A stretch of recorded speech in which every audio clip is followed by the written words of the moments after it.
Luc 19, versets 1 à 3.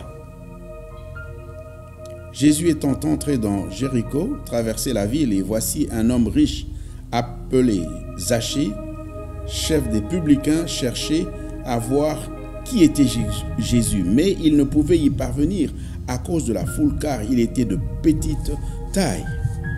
Un publicain, un homme de mauvaise vie, une personne que l'on n'aimerait pas voir dans son entourage. Pourquoi? Parce qu'il avait mauvaise réputation, malgré sa richesse. Et en plus, sa petite taille, cet homme cherchait à voir Jésus. Il a entendu parler. Il voulait voir, rencontrer cet homme dont on parle souvent et palper la réalité de cette rencontre lui-même.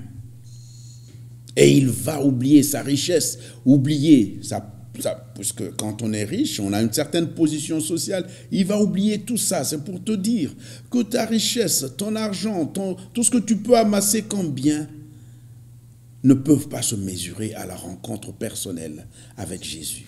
Il va aller monter sur un arbre. Pouvions-nous voir aujourd'hui un homme riche oublier sa richesse, oublier sa position sociale et monter sur un arbre pour voir Jésus? Ça n'échappe pas au regard de celui qui est venu chercher et trouver les âmes perdues. Dans sa richesse, Zachée est perdu. Mais dans la foi, Jésus le retrouve. Et il va lui dire, aujourd'hui, le salut est entré dans ta maison. Mes bien-aimés dans le Seigneur, nos richesses ne valent rien devant le Seigneur. Nos accumulations de tout ce que nous pouvons accumuler sur terre ne valent rien.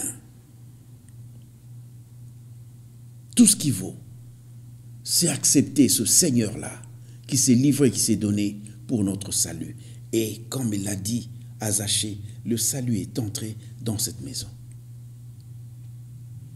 Fais tout pour rencontrer ce Jésus-là. Et il te donnera le salut. Merci, c'était là le pasteur Martin dans le pain du jour.